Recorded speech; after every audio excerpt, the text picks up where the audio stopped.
بسم اللہ الرحمن الرحیم نحمدہ ونصلی علی رسولہ الکریم وعلی عبدہ المسیح الموعود۔ ملفوظات حضرت مسیح موعود علیہ السلام۔ حضرت اقدس مسیح موعود علیہ السلام فرماتے ہیں، اگر دعا نہ ہوتی تو کوئی انسان خدا شناسی کے بارے میں حق الیقین تک نہ پہنچ سکتا۔ دعا سے الہام ملتا ہے، دعا سے ہم اللہ تعالیٰ سے کلام کرتے ہیں۔ توحید اور محبت اور صدق اور صفا کے قدم سے دعا کرتا کرتا فنا کی حالت تک پہنچ جاتا ہے، تب وہ زندہ خدا اس پر ظاہر ہوتا ہے جو لوگوں سے پوشیدہ ہے۔ خدا سے صلح کرو، سچی پرہیزگاری سے کام لو۔ آسمان اپنے غیر معمولی حوادث سے ڈرا رہا ہے، زمین بیماریوں سے انذار کر رہی ہے، مبارک وہ جو سمجھے۔ 26 جنوری 1899۔ ایڈیٹر صاحب اخبار الحکم لکھتے ہیں، جب لیل دھاریوال کے پاس ایک گاؤں ہے جہاں حضرت اقدس علیہ السلام نے بغرض پیروی مقدمہ ضمانت برائے حفظ امن من جانب مولوی محمد حسین صاحب بٹالوی دھاریوال تشریف لے جاتے ہوئے قیام فرمایا تھا، سے روانہ ہو کر کھنڈا جہاں حضرت اقدس علیہ السلام تشریف فرما تھے آ پہنچے تو حضرت اقدس علیہ السلام نے فرمایا کہ اللہ تعالیٰ کے ہر کام میں مصلحت ہے، چونکہ سنا گیا ہے کہ محمد حسین بھی وہیں اترنے والا تھا، اس لیے اچھا ہوا کہ ہم وہاں نہیں ٹھہرے، ایسے لوگوں سے دور ہی رہنا اچھا ہے۔ نوٹ از مرتب۔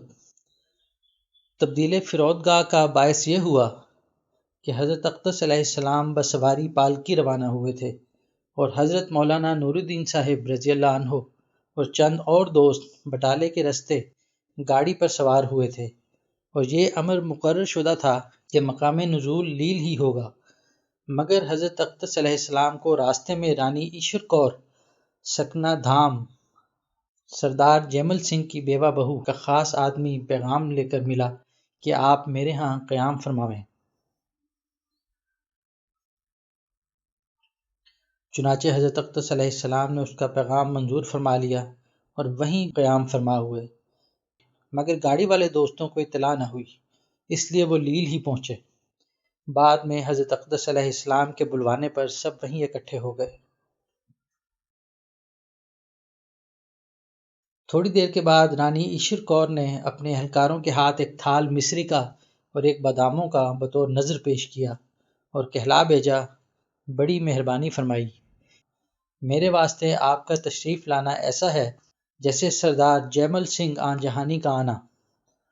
حضرت اقدس علیہ السلام نے نہایت سادگی اور اس لہجے میں جو ان لوگوں میں خدا داد ہوتا ہے فرمایا کہ اچھا، آپ نے چونکہ دعوت کی ہے ہم یہ نذر بھی لے لیتے ہیں۔ کھانا کھا چکنے کے بعد ایک سفید ریش شخص کی بابت عرض کیا گیا کہ وہ کچھ عرض کرنا چاہتا ہے۔ حضرت اقدس علیہ السلام نے نہایت فراخ دلی سے فرمایا، ہاں۔ چنانچہ وہ شخص پیش ہوا اور اس نے اپنی درخواست مضموم پیش کی۔ حضرت اقدس نے فرمایا کہ استقلال سے اگر طبیب کا علاج کیا جاوے وہ بہت مہربان ہوتا ہے اور خدا تعالیٰ فائدہ بھی دیتا ہے۔ آپ سے دریافت کیا گیا کہ سفر کے لیے روزہ رکھنے کا کیا حکم ہے؟ آپ نے فرمایا کہ قرآن سے تو یہی معلوم ہوتا ہے کہ فمن کان منکم مریضا او علی سفر فعدۃ من ایام اخر، یعنی مریض اور مسافر روزہ نہ رکھے۔ اس میں امر ہے، یہ اللہ تعالیٰ نے نہیں فرمایا کہ جس کا اختیار ہو رکھ لے، جس کا اختیار ہو نہ رکھے۔ میرے خیال میں مسافر کو روزہ نہیں رکھنا چاہیے، اور چونکہ عام طور پر اکثر لوگ رکھ لیتے ہیں، اس لیے اگر کوئی تعمل سمجھ کر رکھ لے تو کوئی حرج نہیں، مگر عدۃ من ایام اخر کا پھر بھی لحاظ رکھنا چاہیے۔ اس پر مولوی نور الدین صاحب رضی اللہ عنہ نے فرمایا کہ یوں بھی تو انسان کو مہینے میں کچھ روزے رکھنے چاہیے۔ ہم اتنا کہنا چاہتے ہیں کہ ایک موقع پر حضرت اقدس علیہ السلام نے بھی فرمایا تھا کہ سفر میں تکالیف اٹھا کر جو انسان روزہ رکھتا ہے تو گویا اپنے زور بازو سے اللہ تعالیٰ کو راضی کرنا چاہتا ہے، اس کو اطاعت امر سے خوش نہیں کرنا چاہتا۔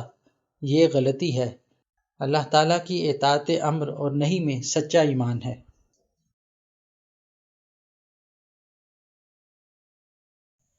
27 جنوری 1899 بعد نماز صبح روانگی کا حکم ہوا۔ جب کارخانہ دھاریوال کے قریب سے گزرے تو اس کے متعلق ذکر میں فرمایا، اس کو کسی وقت دیکھنا چاہیے، دیکھی ہوئی چیز کچھ کام ہی دیتی ہے۔ ایک شخص نے کہا کہ حضرت میں نے ایک بار دیکھا تو مجھے خدا تعالیٰ کی قدرت پر عجیب جوش آیا، اور جب تک میں نے 4 رکعت نماز نہ پڑھ لی صبر نہ آیا۔ حضرت علیہ السلام نے فرمایا، اصل بات یہ ہے کہ ساری باتیں اس لیے ہیں کہ وہ اپنا جلوہ دکھا رہا ہے۔ دیکھو کیڑے تک کو کس قدر طاقتیں دی ہیں، اور اللہ تعالیٰ کے ہاتھ میں تو ساری طاقتیں اور قوتیں ہیں۔ حضور علیہ السلام کے لیے خیمہ چونکہ نہر پر لگایا گیا تھا، نہر کو دیکھ کر اور اس کے ارد گرد درختوں کے نظارے کو دیکھ کر فرمایا کہ بہت اچھی جگہ ہے۔